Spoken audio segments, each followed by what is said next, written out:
You. Great. Well, hello again, everyone, and thank you and welcome to our last work-based learning, professional learning webinar for the year for 2026. And we're super excited about this day. This is going to take a slightly different format than we've ever done in one of our webinars because we really want to give people a chance to share. So we're going to be talking all about what are those great things that you learned this year in whatever conference you attended, professional learning you attended, if you listened to a great podcast, or if you were inspired from a story or an article, anything that you learned this year that you want to share with others, that you want to act upon or help help others act upon, and also for you to get some insight on the best ways to start implementing that in your district or your school. We're going to start off with a few folks that have agreed to share already. And then after that, we're going to open it up. And if anyone else has something that they would like to share, we would love to hear from you as well, too. We're going to start off with Miss Audrey Marshall, who is one of our new people who are part of our Leadership Alliance. Okay.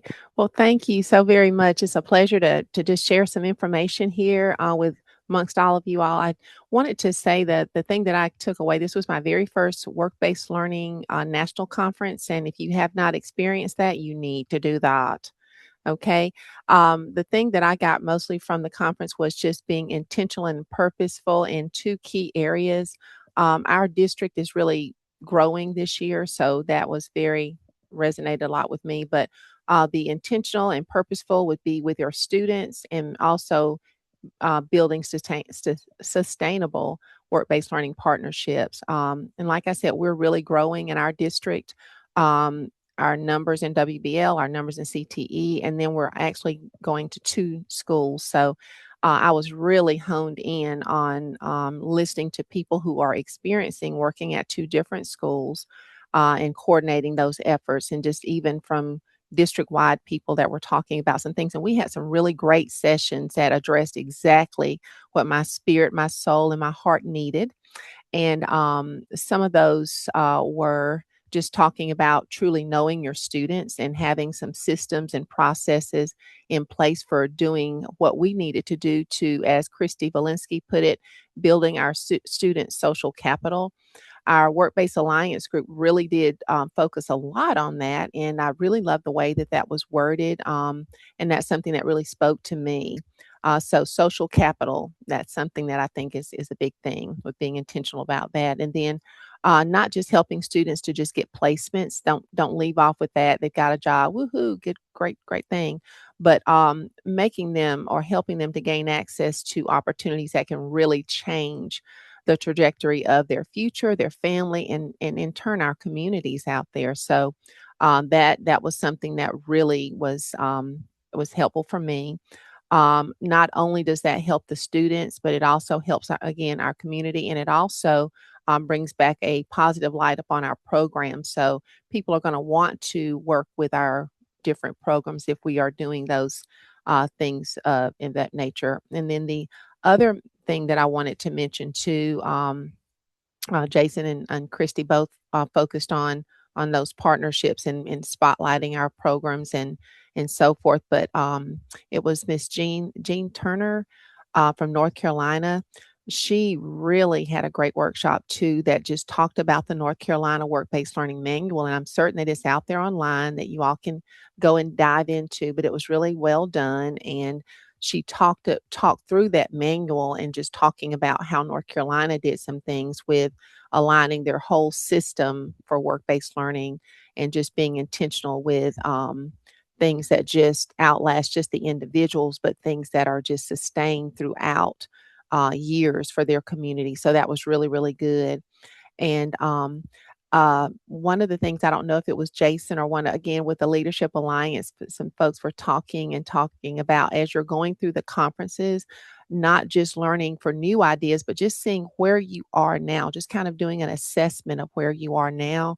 That I really was appreciative of the networking 101, or the very first things for the first comers, that those sessions, because it did kind of help us to really focus on what it is that we could get and take back, just like we're talking today about taking back some things to our district. So, um, again, there are some strong practices that we have in place. So when staff asked me about, well, what are we going to do after you come from the conference? Well, I was energized about some things that I'm doing. I did know that I'm going to polish off some things. Like we do a career fair.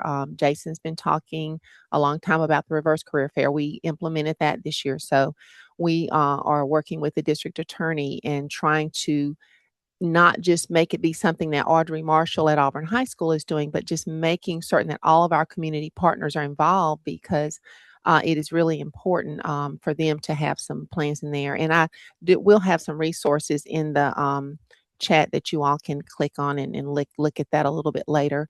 But that was something we were strengthening, those partnerships. Not just the fair, but looking at some other programming that we're offering that was really good. And I guess I'm going to end on starting with the end in mind. What do you see your program looking like? What is excellent for your program? What's excellent for your students? What's excellent for your community? So beginning with the end in mind and developing your program around that space, so that we can have students who are career ready, that they're confident professionals, and that we're connected to industry, and that, our kids are just prepared for whatever is next.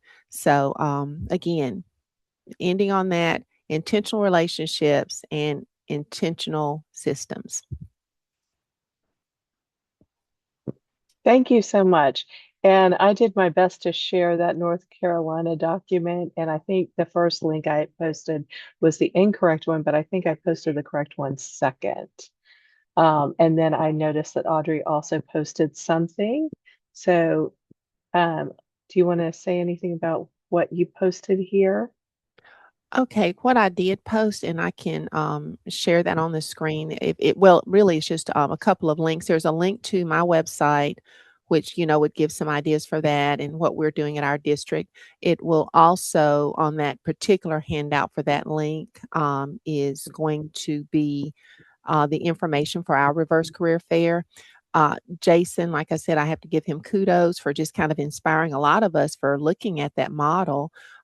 It was something that we did, and our district attorney and our employers here in our town just really took light to that, and just we've got a website for it. We've got YouTube links. So if you want to look at any of the things, and it's not just the fair, but we back it up. And prior to that, we have a summit, and we have lots of professional development. So don't want to take up a lot of time, but that's what that handout talks about. Well, that's great. I know I have heard so many people talk about reverse career fair and or reverse job fair, and having that just kind of shake up the dynamic of how students interact with community members. And that in and of itself is very exciting. Thank you so much for sharing. Lynette, would you like to go next? Sure. And again, thank you for having me. It's a pleasure to be part of this group and have a chance to share some thoughts. So one of the things we were recommended to do was to carefully plan our attendance at the conference. And so in advance of that, I was looking through the conference options, and also I was watching LinkedIn for people who were in the area and doing interesting things. So with that, there were two things that I found of particular interest. One, I actually had a conversation with someone who had hosted in advance of the conference, and I really loved their idea of Workforce Wednesdays, which I thought was something that was tangible and we could, go out and do in our school district. We haven't decided, but we're already talking about it. Is this going to be our college and career offices, or would this be me? But the idea is, and we're already putting something in our annual survey to hear from parents if they're willing to be contacted. So you're getting your parents involved. Some of you, if you have a really tiny district, maybe that's already natural. But for us, we're larger than tiny, but smaller than medium, I'd say, about 5,000. And for us, we don't necessarily know every parent. And so we're asking parents, are you willing to be contacted about your professional life and maybe speak to students and be involved with our students in different ways, maybe a site visit, et cetera. Anyway, so we had that question going out. And then from there, we can invite people to come speak to students, see if they enjoy that opportunity, see if our students are interested. And then that's an opportunity not only for students to get the career exposure, but for us to start developing relationships. So really love that idea, which we got in advance. And the second idea that I had been hearing about from LinkedIn, and then Audrey's already mentioned, that is something that was, immediately grabbable and tangible, was that reverse career fair again. So I had seen Jason talk about it. I had heard about it at conferences, but then talking to Terry Rinko, one of our award recipients, the work-based learning award recipients, she had gave me a lot of detailed information. And I'll have to talk to you, Audrey, too, about implementing, because another idea that was brought to us, which I had already felt pretty strongly about, but I wasn't hearing, and it was nice to know others resonated, was work-based learning for all. So it's not just for CTE, but work-based learning for everyone. And this reverse career fair, the way that I heard Terry do it, really hit all students. So she found a class that in her case was junior year that every student has to take at their school. And they're taking 1 day a week in that classroom. And they're starting off with workplace preparation. So students are learning about, how do you dress? She's actually partnered with the Goodwill to come in, and they have dummies set up and show how to dress and different ways to look professional on different budgets, and how to communicate and write the emails. So they're doing that workforce preparation and also giving students a aptitude screening, a very short one, so the students know what their own aptitudes are. And then students make a poster about themselves, and they have that poster made up. And then the last day, the organizations come in and look at students' posters, and students are talking about themselves instead of asking about the organization. So organizations are meeting the students. Students are talking about something they know, they're gaining that confidence, and then they hear about organizations with them coming. So I love this actionable item that people have done. It's been tried and tested and seems to work. And it's something that every student could do. So that work-based learning for all piece, and a way to do that, these two ways to do it, I just love. A couple other ideas that I appreciated. Again, Audrey, you mentioned the social capital idea from Christy, the idea that we as work-based learning coordinators and providers are offering students our social capital, but we also want to make sure that they are ready to receive it. So that brings us into that readiness training. So we don't want to just send students out on internships or experiences, but we want to pre-prepare our students on how to do well in those situations. And one of the pieces going with that was that our employers are really, more than the certifications in some cases, are valuing communication skills, reliability, professionalism, adaptability.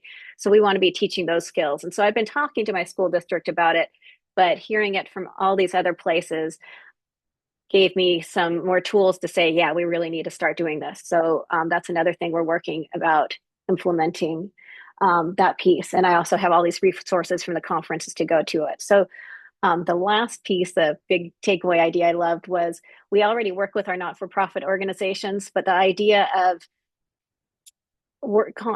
service work. So you find nonprofits that have a need that fits into maybe your CTE pathways, and you have students filling those needs. This may be an unpaid opportunity, but if a student's learning more than they're giving, at least in California, that policy, that's permitted. And so students could actually take their learning from a coursework and help with marketing, or they could help with finance. They could do something that helps the organization, but they're also building that idea of service, which has proven benefits for students. So there are a lot of ideas that I got through the conference, through networking. Again, I agree that networking piece was huge. The pre-conference preparation was really valuable. I was a little bit all over there with my presentation. I apologize, but there were a lot of good ideas, and they kind of tied together the work-based learning for all, how to do the work-based learning, and that pre-training. I thought were really important. Thank you so much, Lynette. And I failed to mention that Lynette was also part of the Leadership Alliance that started off this year. So excellent. And thank you so much for sharing with us. Next, can we ask Emily Hall to share with us a little bit? And before I forget, Emily was also part of our Leadership Alliance cohort this year. Good afternoon, everybody. So I'm also going to talk about the Work-Based Learning National Conference, a session that I attended. It was actually the very last session on Friday. So important takeaway is go to all of the sessions for the entire conference because this just blew my mind. So anyways, besides the event that they do, I had a huge aha moment just from research that they shared or that was shared within the session. And that was from Gallup and the New Hampshire Learning Initiative, which was highlighted by Advanced CTE through a series of blogs, talking about that strong relationship between students' participation in career-connected learning and increased hope and engagement. And I could have walked away from the session after I got that piece, that there's actually research what I've been saying for the last 8 years. So that was great. But then they went on to explain their event. So using that research, what they've done, and it's Weber, I believe is how you say it, in Utah school district, and they created a WOW conference, and WOW stands for Women of the Workplace Conference.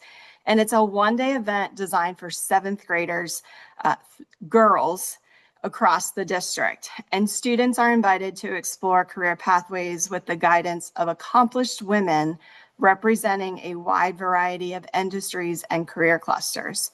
And so throughout the day, the students participate in breakout sessions led by professionals who share their personal journeys from education to their first jobs to building a successful career while maintaining that work-life balance.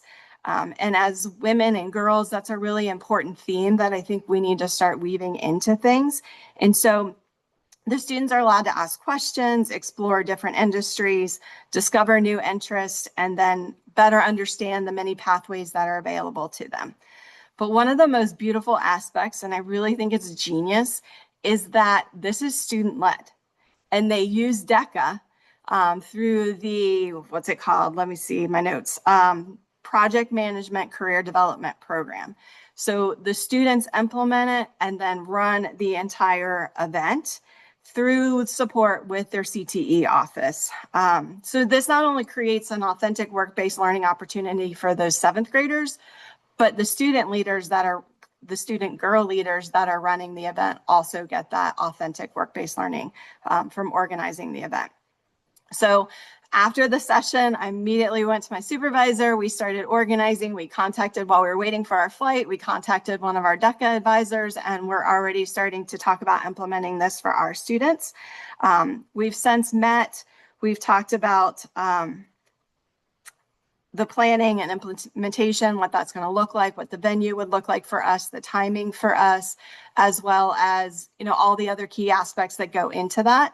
And then we plan to implement this for our 26-27 school year, probably in the spring.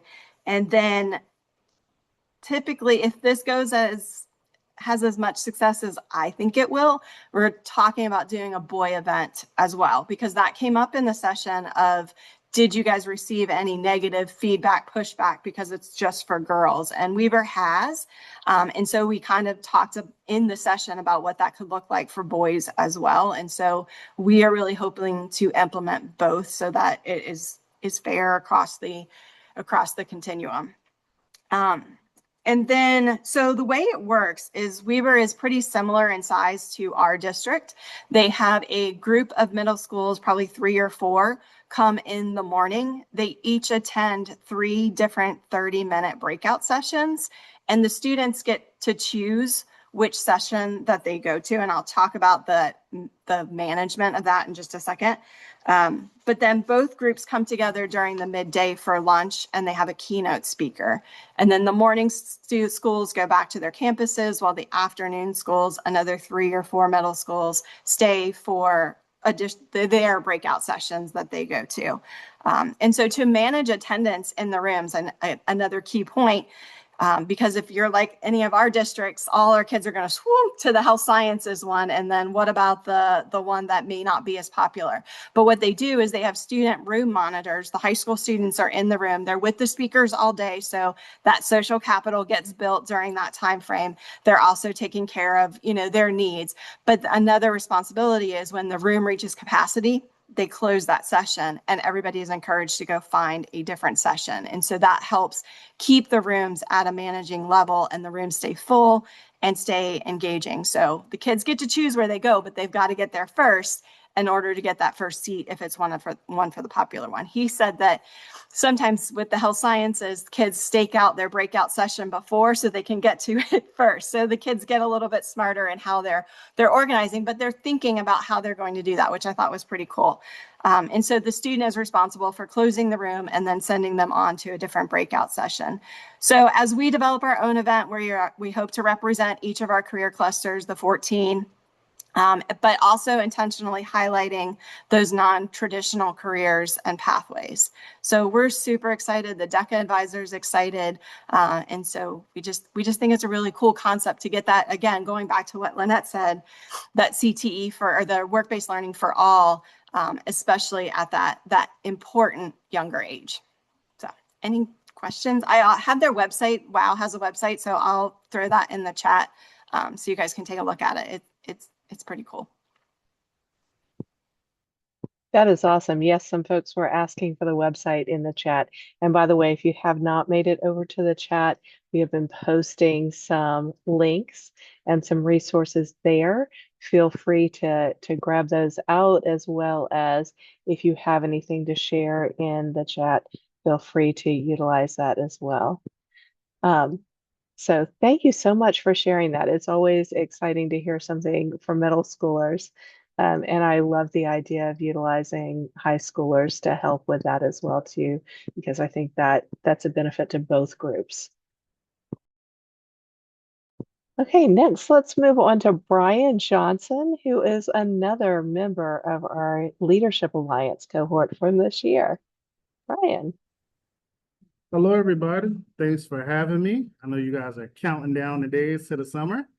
So I'm excited to be able to share, and I appreciate Seth for the opportunity. For one, I think I'm really excited that there is ACTE WBL, because prior to me joining and getting involved, I was searching for, folks that's doing the work that I'm doing, because a lot of times you feel like you're on an island by yourself. So that was my first conference. It was great. I had a lot of great conversations to learn about different people's systems, how things are going, even outside of the sessions. And the sessions were good as well. What I want to share, though, is my transition recently. I went from one district to another. One district that we are placing over 99% of the students in an internship for the last 3 years. So it was very successful work-based learning. Moving to a new district where we only placed 10. So they didn't have a system. They were very much behind the state of Delaware, and I have the opportunity to build the system.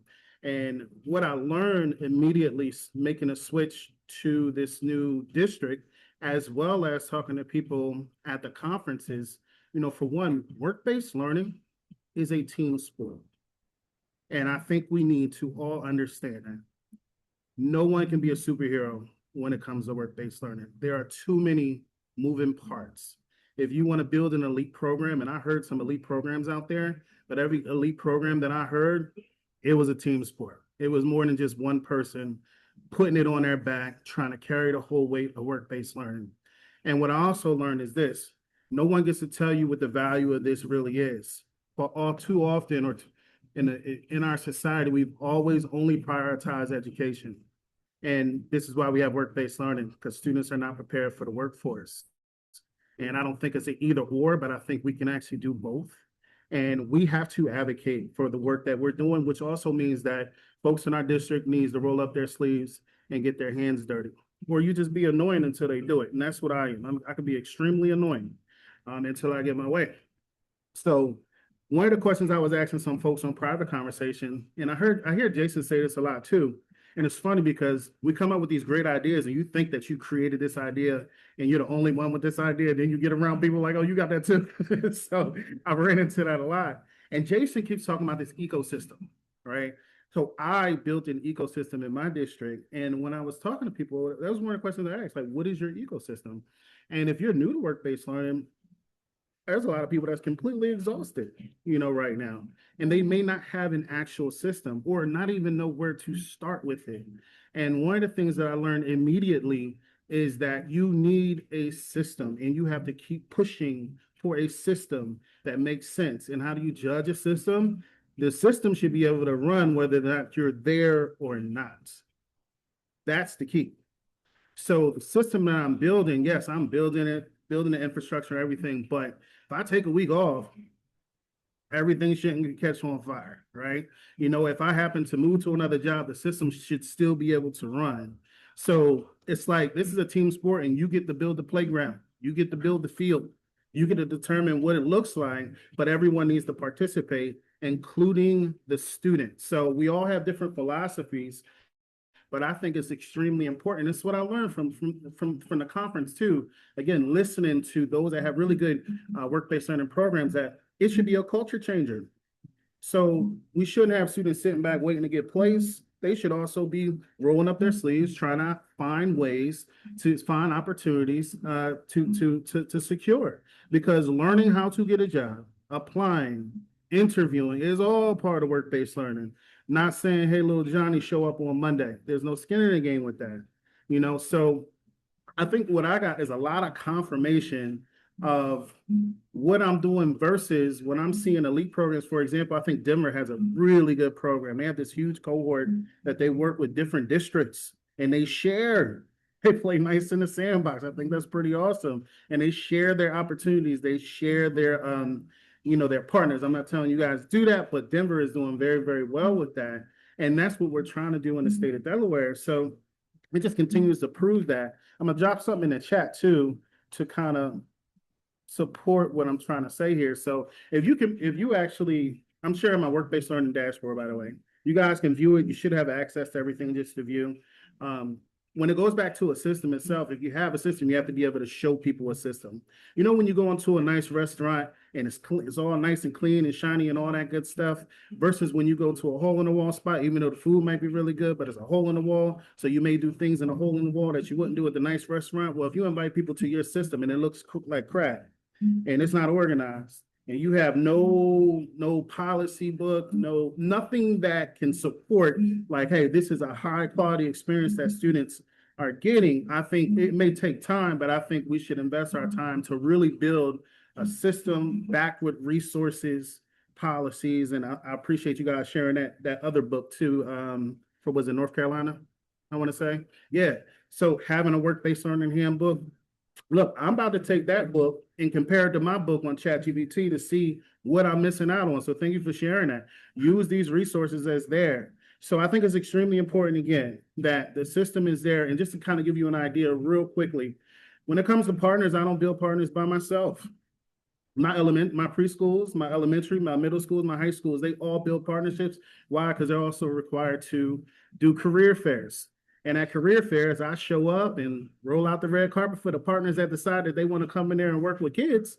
And I'm engaging them in trying to expand my network from these people that's coming to all of our career fairs. And our schools build the career fairs through their school community. And I kind of add on the bigger big businesses and stuff like that. And because of that, I think it's much easier. And you catch people at the elementary level when they're super excited. When they get to middle school and high school, families tend to kind of back off. Now they got jaded experiences. They don't like a principal and a teacher and all that.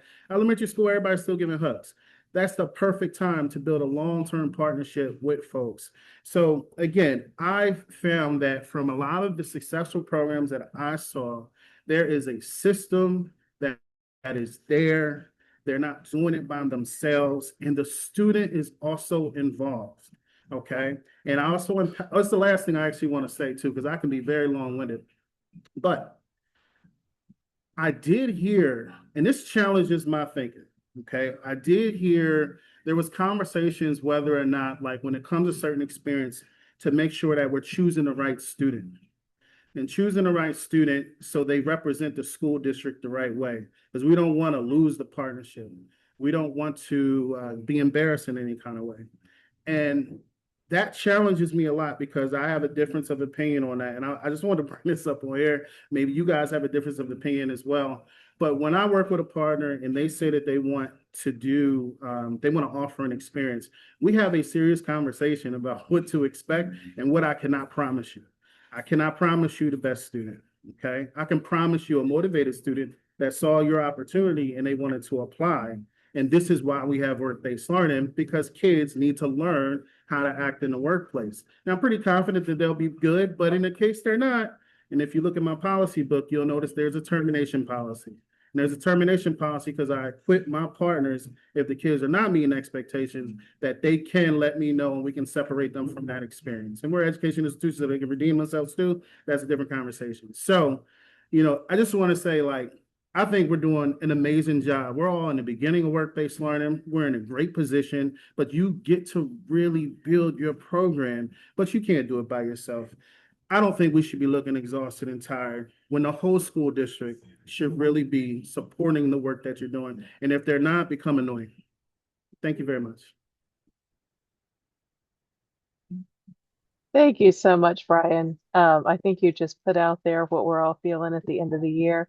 Definitely, it should be a group adventure with work-based learning. I've been a big advocate for finding ways to make sure that all of our CTAE teachers or CTE teachers are taking ownership of being part of work-based learning as well too, not just those work-based learning coordinators, not just they're not the people that are just in charge of it, but them, the counselors, the administrators, everybody's got to be on board with work-based learning to take that to the next level.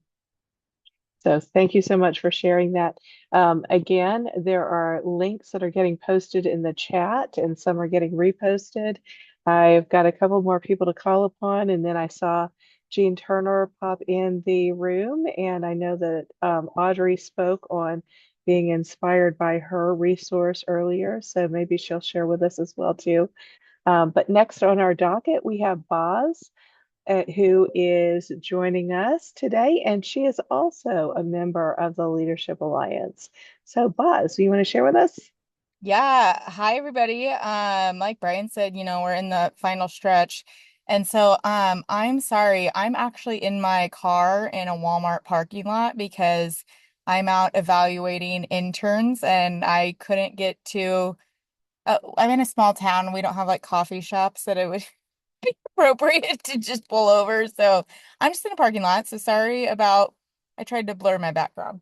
Um, anyway, so one of the things that one of the sessions that I went to can relate. Like I said, we're pretty rural. And this school in Tennessee shared that what they were doing within their school to do some partnerships. And I mean, I have thought about it, but their way of thinking about it and like the number of pathways that they came up with things.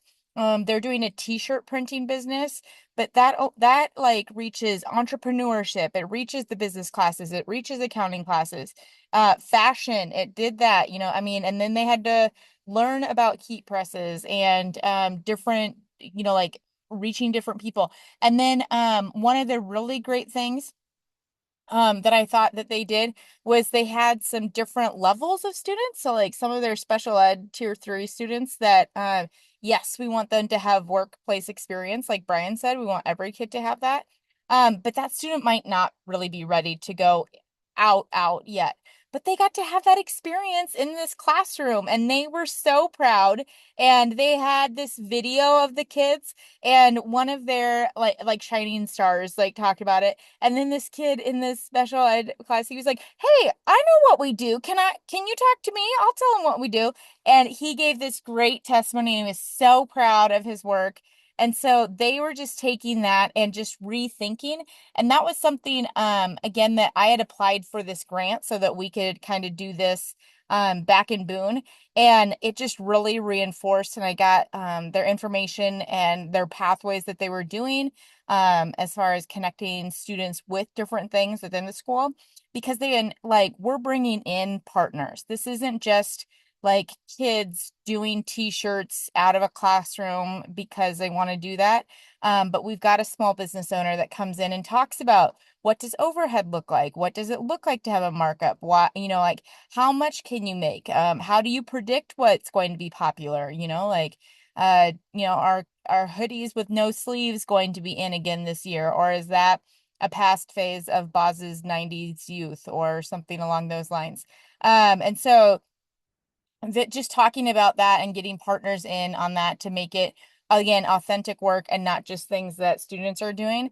And then they talked about also like students running the school's social media accounts. These kids are great at it, and it gives them graphic design experience.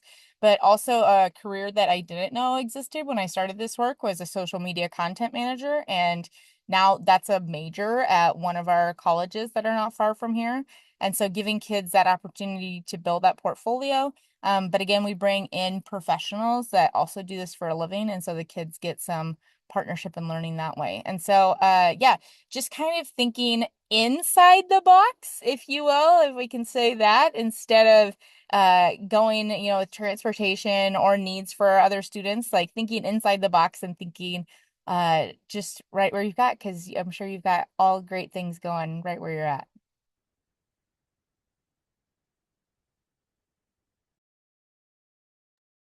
Thank you so much, Boz. I had a slight minute of a technical difficulty there, but thank you for sharing and for telling us all about your adventure. We really appreciate all you're doing out there.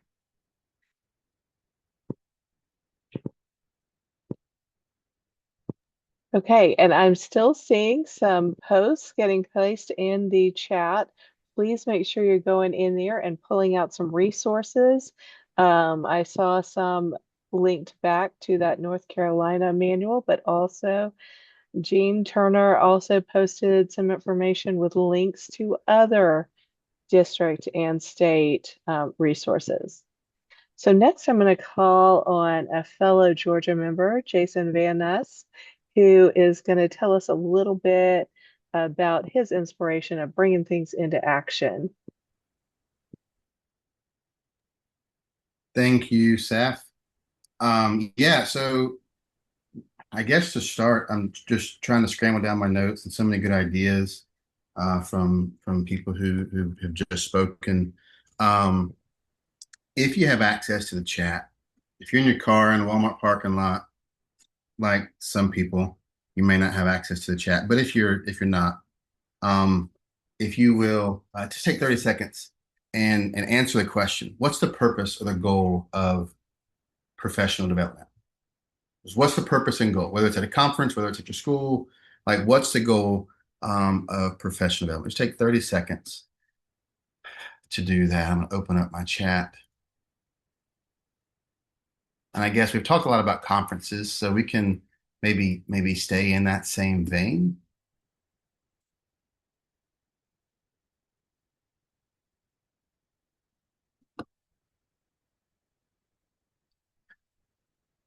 "1% better, continuous learning, grow as an educator, continuous learning to stay current on trends, exposure to new environments." Yeah, so gaining that knowledge, growing. So yes, I agree with these. Elevating student opportunities. Yes, yes, these are all great. But and so what I think one of the reasons that and Sad, if you tell me if I need to stop, but like when I need to stop. But one of the biggest things for me, I think we miss whether it's professional learning, professional development, is that professional development should be measured in application, not in attendance, if that makes sense. I think so many schools get bogged down in checking a box. Or let's just go stay in the vein of a conference. We send you to a conference, right? We send you to a conference and you're inspired. You take a lot of notes, notebooks full. You come back, you are ready to go. And then nothing happens, right? It's frustrating. And I'll be honest, my mindset is changing because I'm in the middle of a role transition from being a practitioner to being more of an administrative role. I'm thinking, gosh, how do we maximize this professional development? And so I agree with all these things, but I guess I would say is um, we typically treat conferences like the goal is to come back as a better note taker, right? I mean, how many of you have a notebook full of notes from conferences that you've gone to? You know, you come back thinking, man, I'm going to do something. Man, I'm going to build this. I'm going to make that call. I'm going to get that partner. And then your notebook is there on your desk, and you take that notebook to the next conference, and it's full of another ideas, and you come back and you're inspired. And I guess the point I'm getting at is that what I feel is that the gap between learning and implementing or doing is where professional development goes to die. You come back from a conference ready to change the world, change your class, do these things, and then you come back and grades are due, and it's homecoming. You got to chaperone that, and all these things get in the way of bridging the gap between learning and doing. And I think the closer you can narrow that gap, the smaller that gap can become for us, uh, the better we'll be as practitioners in our fields. Narrow the gap between learning and doing when it comes to a conference. So I put a couple of things down. One, the goal of a conference is not to become a better note taker. It's not, and not just individual growth. I think it is a part of that. It's not just individual growth. It is institutional growth, right? Hopefully my practitioners will come back and they'll be better and they'll change their practices. But how do we expand that? How do we maximize that impact? Um, and the other one is the goal is not to go to the conference, right? I think that's the biggest mindset is, man, I got to go to the conference. The goal of a conference, the goal of a professional development is to go and then to bring it back. Like, and we're not bringing it back. Like we're going and we're getting, again, all these notes and inspiration and contacts and LinkedIn connections and all these ideas, but we're not bringing the conference back to our school. That's where conferences really have a lot of value, at least in my mind, is focusing on bringing those back. So just a couple of strategies that I wrote down. Um, they're not super, inspirational, but just things you've probably heard of before. But I would say schedule them. Like as soon as you book your travel, put on the calendar some type of event, some type of redelivery. Schedule it because you all know if you don't schedule it, it won't happen. You can have the best of intentions, but if you don't schedule it, it won't happen. So when you plan your travel, plan this follow-up event. I get back on the 27th. The next day is the 30th. Okay. And I'll be in the office. I'm gonna catch up on emails for the 31st. I'm gonna pull my department together and we're gonna go over this. Right? Schedule it for the next following professional development. But here's one. One is I call it the one-to-one-to-one method. So 1-1-1. And what I mean by that is at a conference, pick one idea worth implementing. One idea worth implementing. Okay. And it's important, like come back with tons of notes and inspiration. But if you come back with 30 things you want to do, you're not going to do any of them. Like pick the one that has the biggest impact and moves the needle most for you. One idea worth implementing. One person you can involve in that at your local school, in your classroom, in your department. So one idea worth implementing, one person to involve, and then one first step to take. So there's three ones. One idea worth implementing, one person to involve to help you, and then one first step to take. That gives you some runway to implement. It gives you some runway to narrow the gap between learning and doing. Because again, that's where I think professional development goes to die. Because if we're going to be honest, and let's be really honest, like, and that's what this is about. So I love these webinars is because we don't pull punches. We're not going to stroke your ego and pat you in the back. Like we're here to learn about what we can do better. We can all do things better. For really being honest, momentum is so much easier to maintain than recreate. Think about that in your organizations. You come back from a conference, it's easier to maintain momentum and inspiration than it is to stop, go back to your normal way of doing things and say, well, I'll implement this next semester. Like find a way to do it immediately. Do it as a small pilot, build it, know what didn't work, then build it and relaunch it in the next semester. But if you take a 3-month break, we all know it's probably not going to happen. I'm not saying it won't, but it's probably not going to happen. So momentum is so much easier to maintain and recreate. So because of that, I would say when you come back, send that email, start the build, don't wait. Call the partner that you thought of when you were in that session. Schedule that meeting. Do those things immediately when you get back. Start the conversation because you may not be able to finish that conversation, but as soon as you get back, start the conversation, start the build, start the project, move that needle, and then just move it a little bit further and further and further. And before you know it, now you have that programmatic implementation. And that's what we really want. We want to make sure that that's what we're doing. The second thing I talked about is this is not new, but we don't do it either we don't do it at all or we don't do it very well.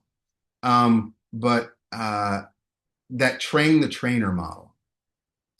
Like you have access, some of the sessions that I sat in and talked to the people afterwards, and man, we had some really dynamic sessions and some really high value practitioners leveraging and exposing to us things that worked in their environment. Like that's exactly what we did. So it would be so much more expensive to pay that person to come to your school and redeliver that. Why not take that content and redeliver what you learned back there? I know that train the trainer is not new, but send one or two people to a conference. When they do, make sure they don't go to the same sessions because you're wasting your money.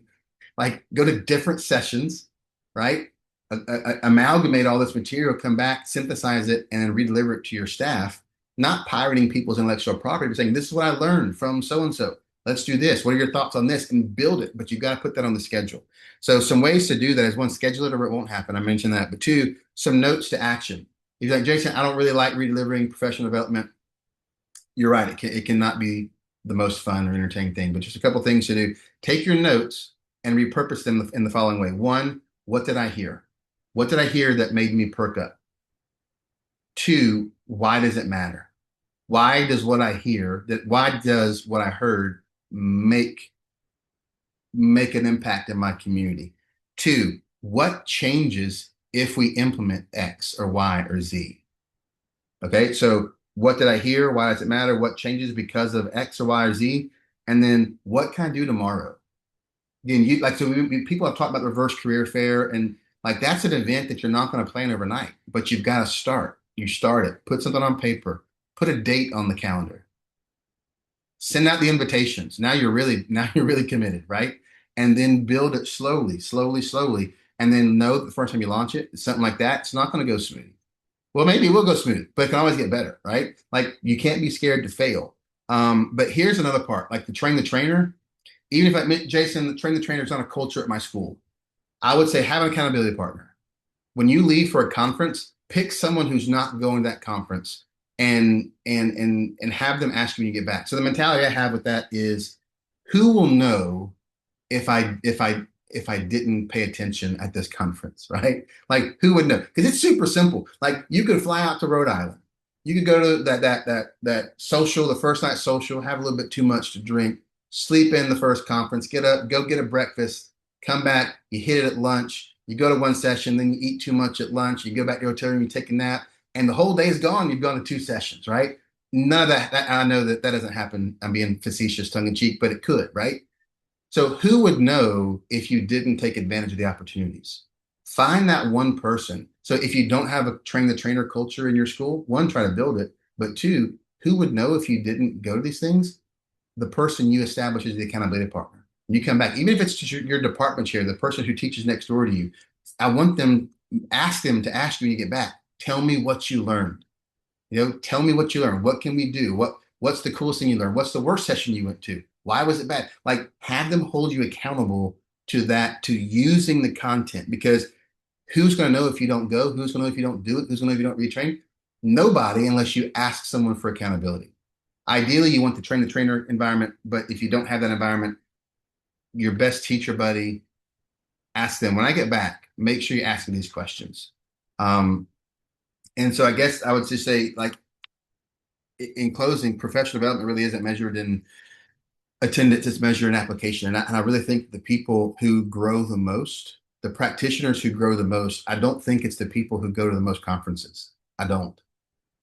I think it's the people who can bring that material back and implement it. I think implementation is where you see practitioners grow the most. It's not about attending, it's that the ones who acted the more on what they learned at the conference. They can go to fewer conferences, but implement more, and there's um,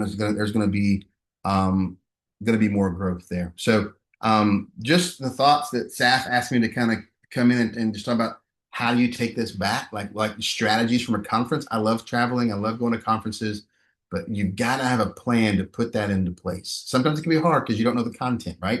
I'm going to go to a conference. It's normally good and the sessions may be down that year. That's fine. One to one to one. One idea worth implementing, one person to involve, and one first step to take. That is simple. You can do that even in a worse session, right? You can make it about what you don't want to do. That's fine. But a one to one to one and then a train the trainer model to go in and do that. And just make sure you're not coming back with the goal of, I became a better note taker at that conference because that has no value unless you take those notes and put them into practice. So just my thoughts. I hope that helps. I hope that makes sense. And if you have any questions, just hit me up on LinkedIn. I don't really have any notes. I just kind of drew my notes on paper. So I don't really have anything to share. I didn't have time to put it in a slide deck, but if you want them, I'll give it to you. Just send me a message. Well, Thank you, I have Seth. a note for you all. Absolutely. Thank you, Jason. And I do have a note for you all on Jason's behalf, which is if you're not following him on LinkedIn, you should or connect in with him. Same goes for all of us. I think we grow from each other and from what each other are doing. I love looking through LinkedIn, looking at what some of my colleagues are doing, thinking about how I can implement that, even if it is a district that doesn't maybe meet our demographics that we have here. I still like to think about how something that they're doing might be applicable to what we're doing and how can it take it to that next level. I love being amongst a community of folks that helps to keep me mindful of that, keep me mindful of the current practices in work-based learning and moving it to that next level. We did want to end the year this way because we wanted you guys to not go off into the summer and end in that void.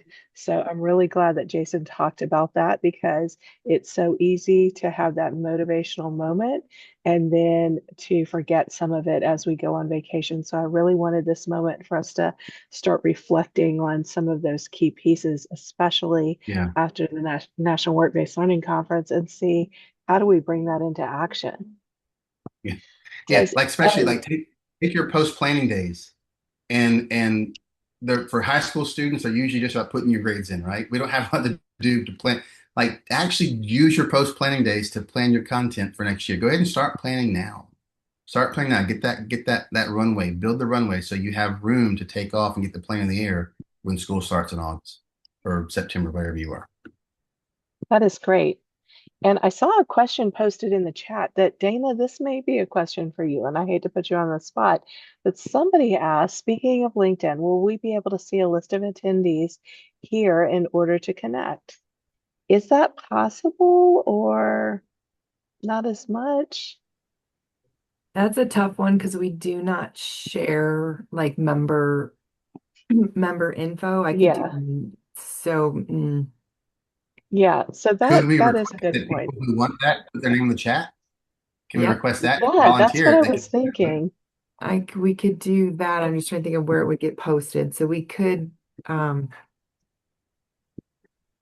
Can we copy the chat at the end of the meeting? you Yeah, can that's what I'm save saying. that. We can copy the chat. So if you want to be in that group in that network, put your name in the chat, and then if anybody who wants to connect can just copy the chat before we leave, Yep. save it. Those little three dots. I think you can save it, Yep. and then that way we don't expose ACTE to any FERPA or liability.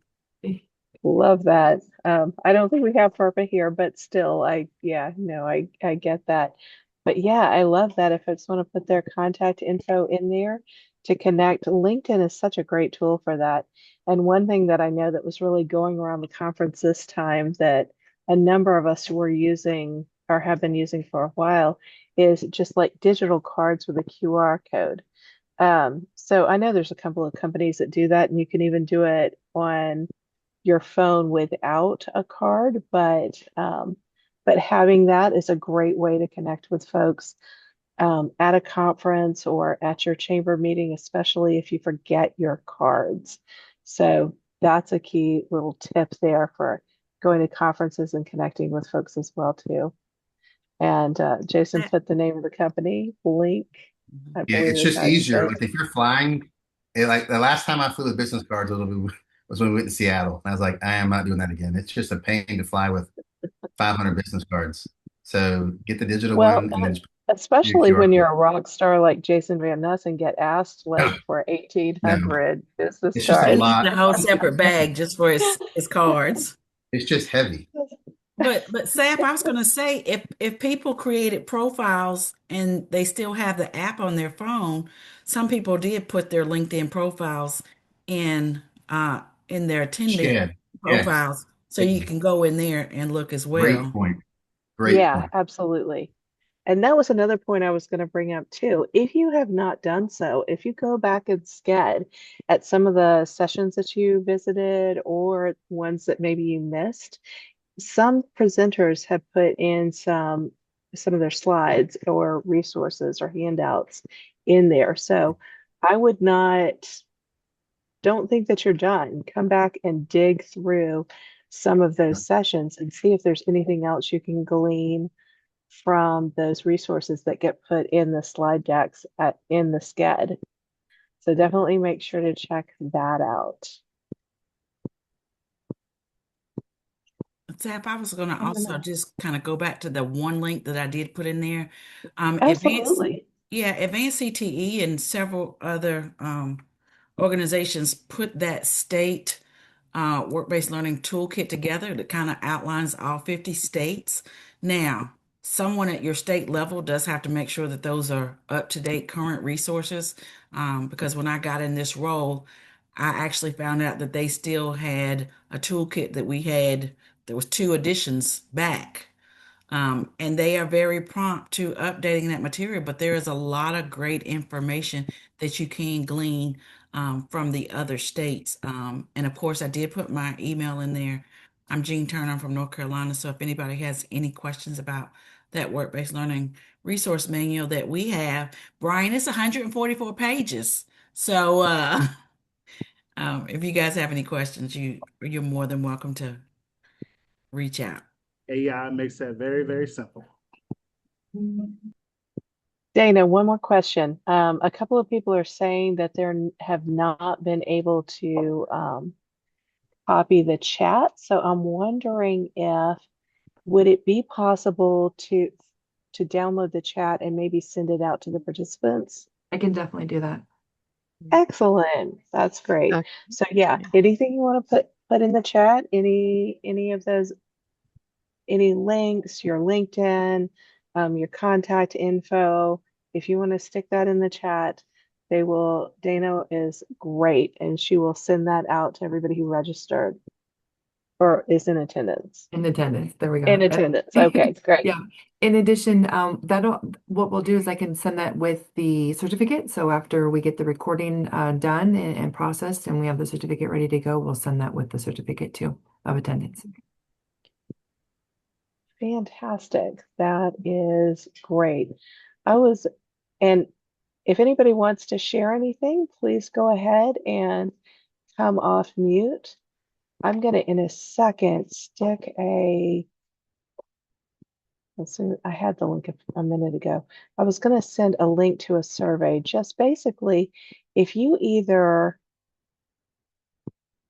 have a suggestion for some PL for next year that you would love to see, or if you know of somebody who would be a great presenter that you would love to hear, we would love to hear about that. So I'm going to copy a link here. It's just a really short 2-question survey. And you can put your name in the chat. I mean, put your name in the notes if you want to, but you don't have to. In fact, I'm going to stick that up.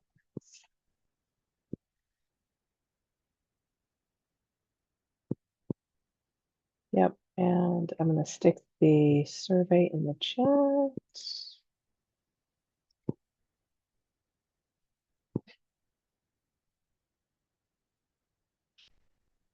Oh, the chat has come missing for me. All right, here we go.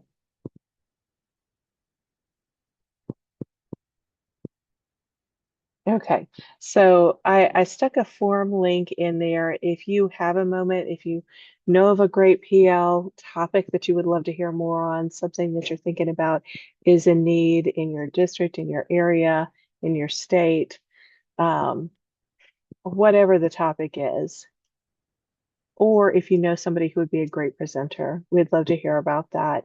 We're already working on what that calendar will look like for next year. And Audrey says, I've embedded a copy of the chat in my handout at the end. Great. So if you want that sooner information, then you can look at Audrey's link.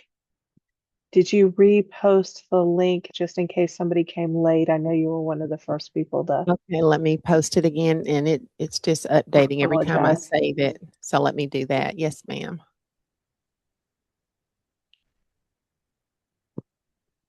But yeah, I know if you came in a little later, you might not have as much access to that chat. Okay.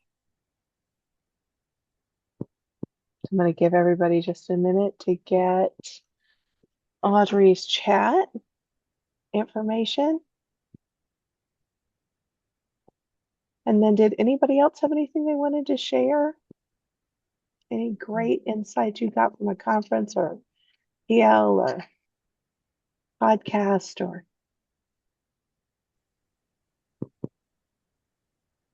oh, and there's the post.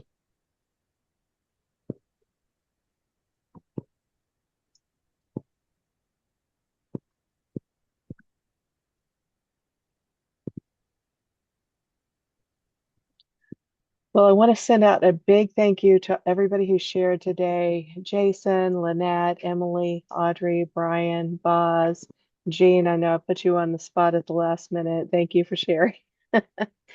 And thank you, Dana, for being our wonderful host, not just today, but for the whole webinar series this year. We look forward to seeing you next year, and we hope you will join with us again. We'll be sending out information over the summer about that webinar series. We plan for our first webinar to be in September. We will let you know. Boz says next time, no Walmart. I don't know what that means. She's in the Walmart parking lot. Yeah. Oh, okay, yeah. I knew you were in a parking lot. We've all been there. Hey, I just appreciate that you're out there doing those site visits. It's yeah, that is great. Thank you so much, everyone. We appreciate all your time.